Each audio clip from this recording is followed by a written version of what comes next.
மாவட்டம் நாகர்கோவில் மாநகராட்சி பகுதியில் 25 லட்சம் ரூபாய் செலவிலான வளர்ச்சிப் பணிகளை மேயர் மகேஷ் துவக்கி வைத்தார்.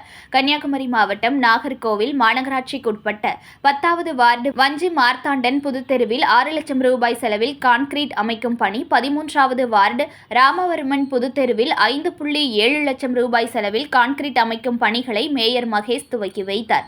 தொடர்ந்து 12வது வார்டு வணிகர் தெருவில் 6.6 லட்சம் ரூபாய் செலவில் கான்கிரீட் அமைக்கும் பணி மற்றும் 5 லட்சம் ரூபாய் செலவில் 25வது வார்டு மீனாட்சி கார்டன் அழகம்மன் கோவில் காலனியில் கான்கிரீட் தளம் அமைக்கும் பணியையும் தொடங்கி வைத்தார். நிகழ்ச்சியில் மாநகர பொறியாளர் ரகுமாறன், மாநகர செயலாளர் ஆனந்த், மாமன்ற உறுப்பினர்கள் அக்ஷயா கண்ணன், வளர்மதி கேசவன் உள்ளிட்ட பலரும் கலந்து கொண்டனர்.